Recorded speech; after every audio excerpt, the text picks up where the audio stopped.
wondered what it felt like to be a shipper or a fan, like a strong fan to a Big Brother housemate. And last night, I think I kind of tasted the feeling. Yeah, I think I kind of experienced it for a bit. Not 100% because I'm not a shipper. I am not a fan of any of the housemates. Yes, I just talk about them like I am watching characters on my TV screen, you know, displaying different levels of madness and strategy, right, to win a show. So, as I said, last night, I kind of had a first-hand experience being amongst shippers and fans. And I tell you, oh my God, it was quite intense, quite exciting, to be very frank with you all. It was quite exciting. And though I did not listen to the entire conversation, yeah, because it went on and on and on for a bit, but with the little I listened to, oh my God, these people are very passionate. Don't even try them.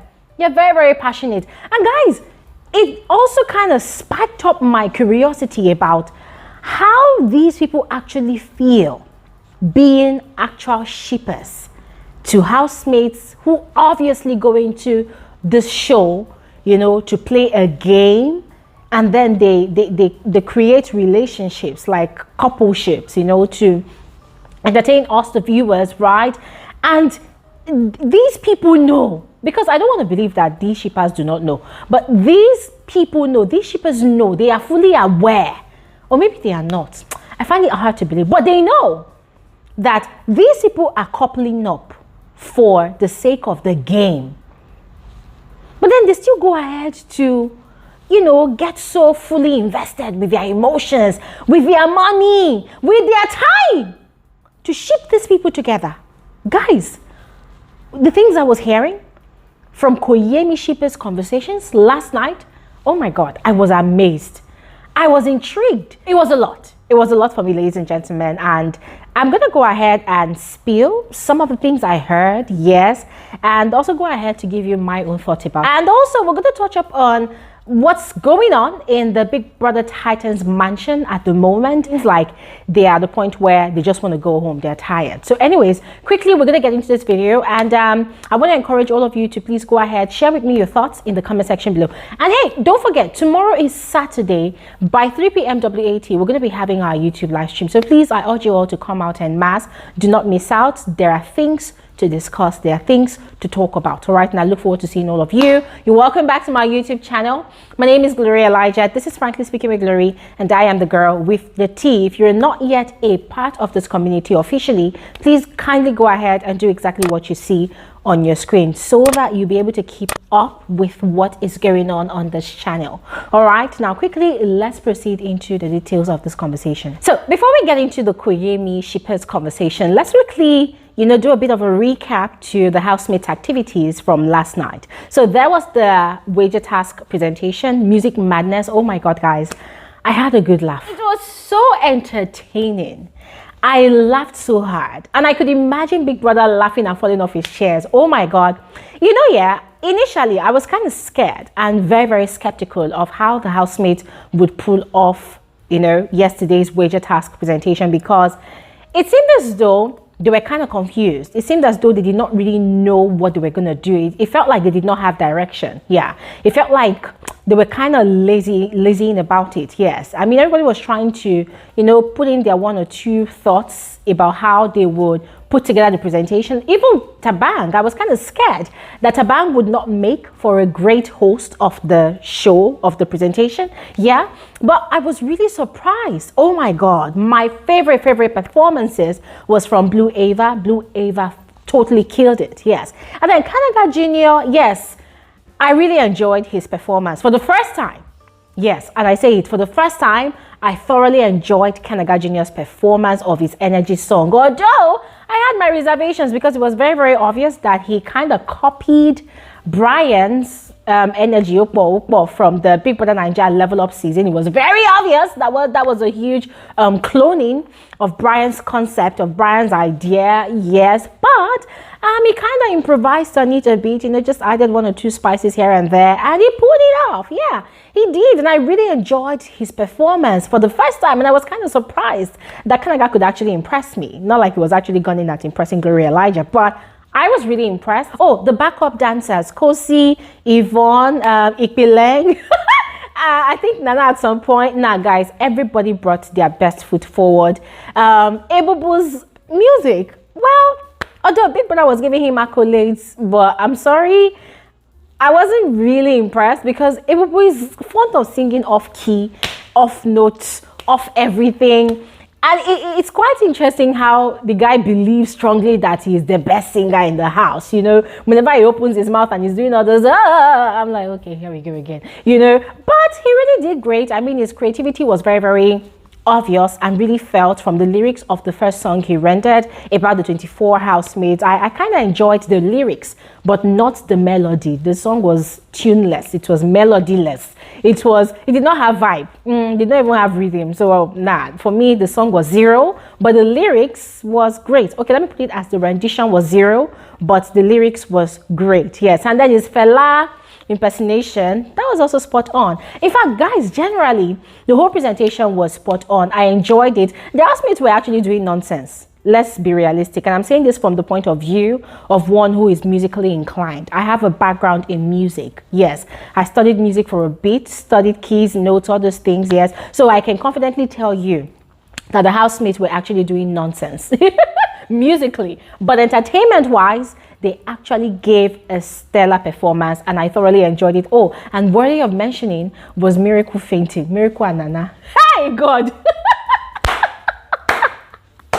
This guy is crazy. It was so dramatic. It was spot on. And I totally loved it. And I totally loved it. Anyways, I'm glad that they won their wager. And yes, I was scared, you know, that they wagered 100% and it looked like they were actually clueless of what to deliver to Big Brother. But then I think Big Brother had mercy on them because of the entertainment part that they actually did great at. Yes, and so they won their wager. So yeah, congratulations to the housemates. They are not going to be hungry this week. Moving on to the pool party, ladies and gentlemen, don't even stress yourself. There was nothing happening. The pool party was dead. It was boring. Yes. And you see, I just feel like at this point, the housemates want to go home. I feel like the fact that there's no drama happening, nobody is quarreling with the other person, there's no fight happening, there's no gossip sessions happening. The show, I think the housemates are kind of bored. And I feel like at this point, they just want to go home. Yeah, because nothing exciting is really happening. Although, at some point, Khosi tried, you know, raising a bit of dust between herself and Miracle. But Miracle was not just in the mood to get into his villain suit. Yes. I mean, Miracle was just like, you know what? You want to win this argument, go ahead and win it. And he allowed her to have a final say. You know, but overall, the pool party was dead. It was boring. The housemates were not really vibing.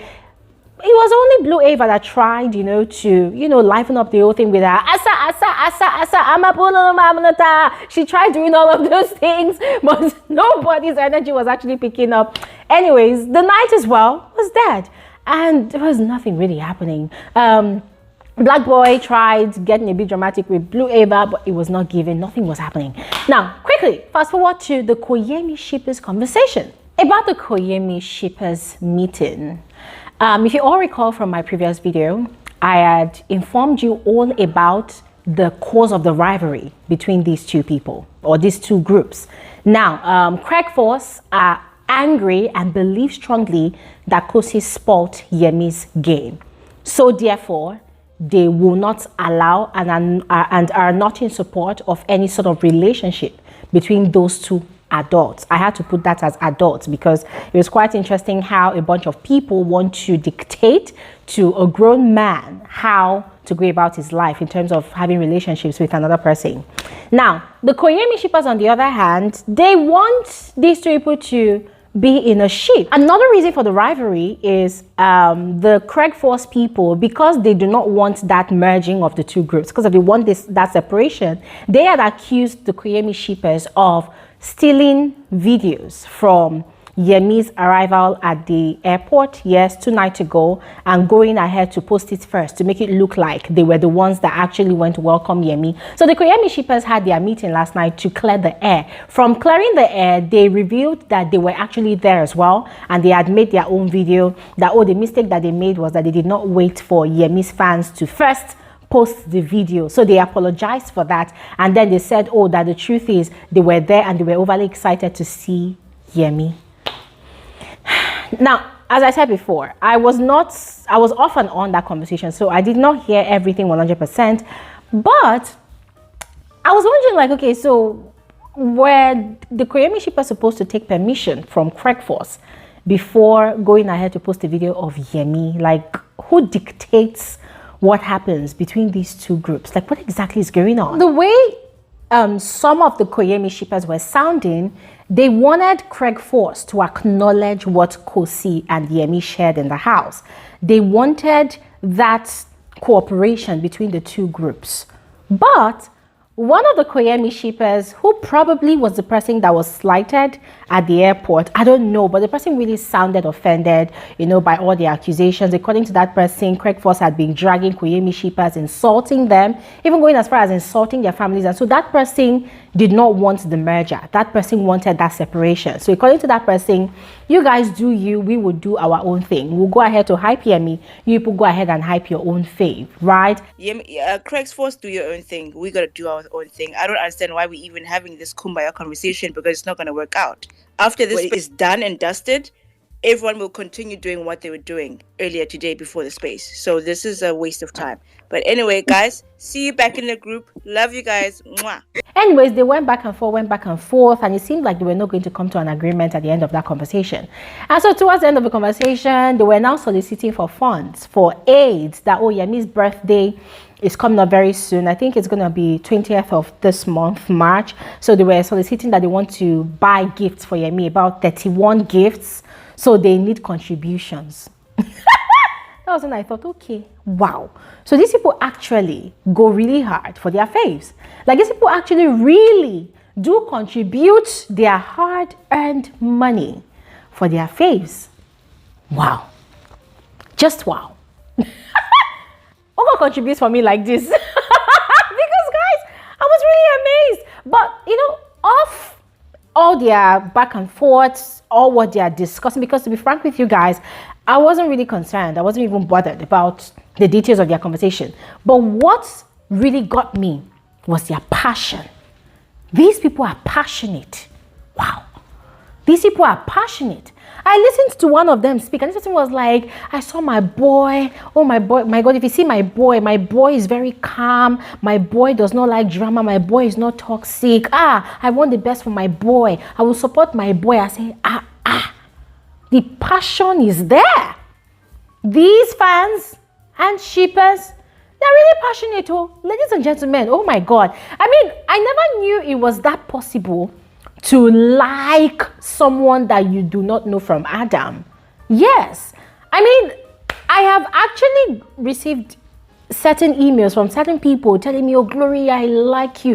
Gloria, I admire you. And when I see those emails, I actually appreciate it, but I kind of find it hard to believe, because I'm looking at the emails, I'm like, I'm just here. You know, what is it about me that people like that much? And so I've never really understood it until I was in that conversation last night. And I could feel it. I could feel the passion. I could feel the energy. Like, these people are literally ready to take a bullet for Yemi and Khosi.